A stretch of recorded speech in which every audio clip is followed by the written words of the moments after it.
Hi guys! Welcome back to my YouTube channel and welcome back for another vlog. It's another day, it's another vlog na naman po dito sa kitchen. And for today's video, magbe-bake po tayo guys ng banana chocolate cake. So, pakita ko sa inyo guys ang ating mga ingredients sa ating i-bake na banana chocolate cake. So guys, ngayon pakita ko na sa inyo ang ating mga ingredients. Start tayo with our dry ingredients. So, meron tayo rito 1 tablespoon ng cinnamon powder.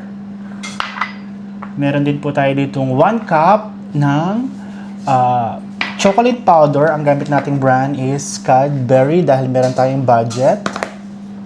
So, kailangan din po natin ng 1 cup ng brown sugar. 2 cups ng all-purpose flour. And gagamit din po tayo ng 1 teaspoon ng baking soda and baking powder. Also, gagamit din tayo ng chocolate chips para pang tatoppings natin siya later. So, meron din po tayo ritong 4 pieces ng overripe bananas. And gagamit din po tayo ng 1 cup ng butter. So, later i-melt po natin itong ating butter. Meron din po tayo ritong 1 cup ng warm fresh milk. And gagamit din po tayo ng 3 pieces na itlog. Also, gagamit din po tayo ng 1 teaspoon ng vanilla extract. So guys, ngayon napakita ko na sa inyo ang ating mga dry and wet ingredients. And now, mag-start na po tayo ng mixing procedure. So same procedure lang as always. Separate po natin ang ating wet ingredients and also ang ating dry ingredients. So ngayon guys, mag-start na po tayo mag-mix ng ating mga ingredients. So guys, ngayon mag-start na po tayo ng mix ng ating mga dry ingredients. So unahin natin yung ating mga dry ingredients. So first, lagay na natin yung ating 2 cups ng all-purpose flour. Lagay na po natin yung ating 1 cup ng chocolate powder.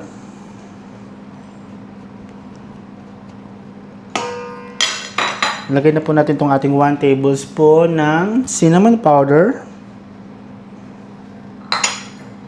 Lagay na rin po natin ang ating 1 cup ng brown sugar. And then, maglalagay po tayo ng 1 teaspoon ng baking powder. 1 teaspoon ng baking soda. So, ngayon, lahat ng dry ingredients guys, i-make sure natin na mamimix natin siya all together. Yan. So, mix-mix lang tayo.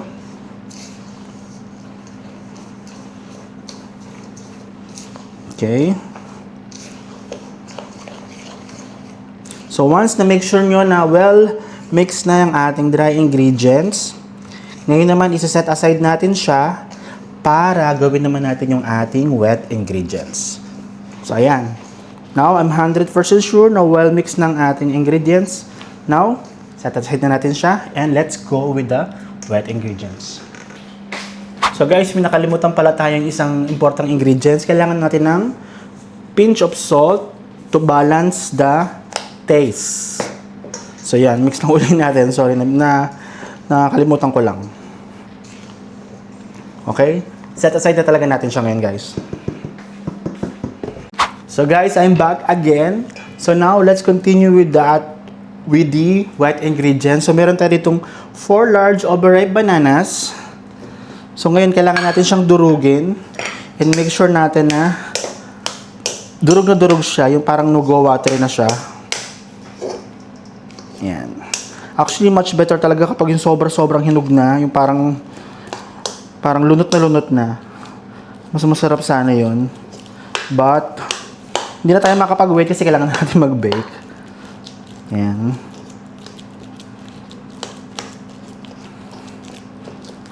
Pakita ko sa inyo guys once tapos na tayong i-mash yung ating banana. So guys, ito na yung ating mashed banana. Ayan, nadurog na natin. Nag-watery na rin siya kung makikita nyo. Ayan, so make sure nyo na ganyan ka-mash yung ating banana. So ngayon naman guys, lagay na natin yung ating milk, warm milk. Yan. Mix lang natin. And then, lagay na rin natin yung ating 3 pieces ng egg. Ayan. So, make sure natin na well incorporated ang ating mixture. And, lagay na rin po natin yung ating melted butter. Make sure nyo guys na warm yung milk. Kasi kapag naglagay kayo ng cold milk, and once na nilagay nyo na yung melted butter, mamumuo uli siya. So, ayan. So, nakikita nyo guys. Well mixed na yung ating mga wet ingredients. Wait, nasan yung ating teaspoon? Teaspoon? Where's the teaspoon, guys? Okay.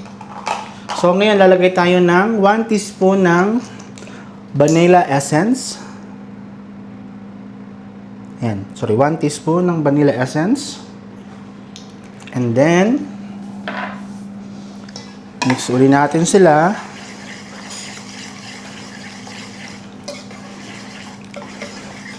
So, ito na itsura niya guys. Well, mix na ang ating wet ingredients. So, ngayon naman, kukunin natin yung ating dry ingredients and isa-start na natin siyang pag-mix together. So, ito yung ating dry ingredients. So, gradually natin ilalagay yung ating dry ingredients sa wet ingredients. Yan. Tapos, mix natin. And then, lagay uli. Mix. And then, lagay nyo na lahat. So, yan. Mix lang natin ng mix ang ating wet and dry ingredients.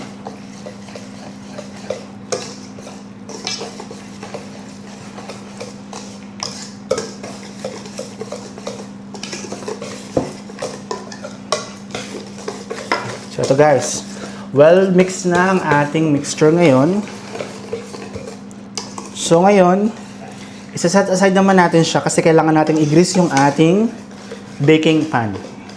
So, ayan guys, sinet aside muna natin yung ating mixture. So, ngayon naman, kailangan natin i-grease ang ating baking pan para hindi mag-stick yung ating i-bake later. Ayan. So, kailangan lang natin i-make sure na mag-grease natin ng all side ng ating baking pan. Kasi pag hindi mo siya nag-grease, usually, dumidikit yung ating bread.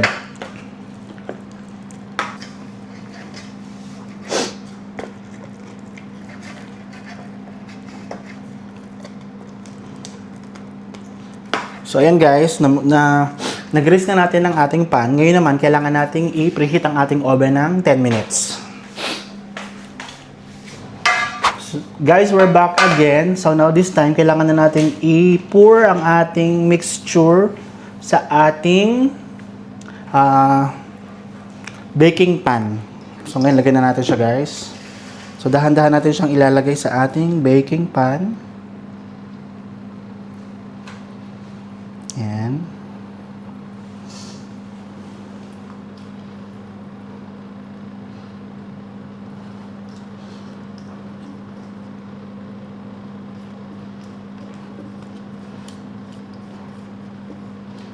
Para may ginaparami yung ating mixture this time.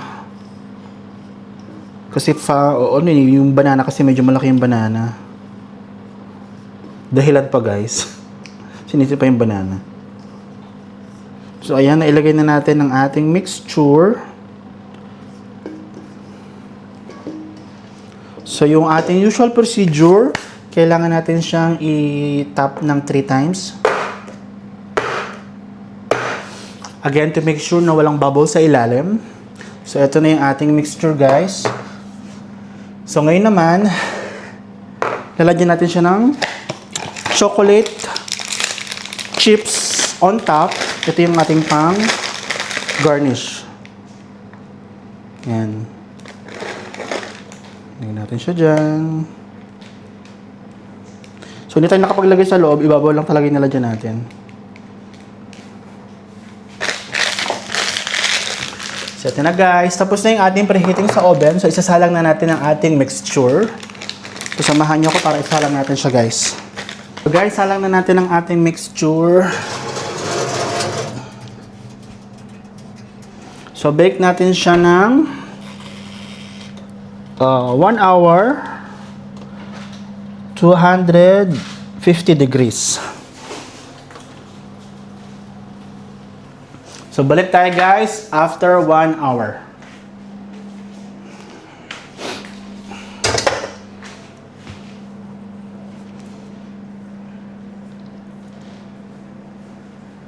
So guys, tapos na yung 1 hour and ilalabas na natin yung ating binake na banana chocolate cake. So ito na siya guys. Wow. Yeah, ito na siya guys. So i-ano lang natin siya ng 15 minutes, 10 to 15 minutes as cooling time. Para later pwede na natin siyang kainin. So ito na guys ang ating banana chocolate cake. So mukha naman siyang perfect. So set aside natin siya guys for cooling time na 10 minutes. And yun lang po, end ko na po ang ating vlog. And I hope po nag-enjoy kayo. And if you did, please like, please share, please subscribe if you haven't yet. See you in my next vlog. Bye bye!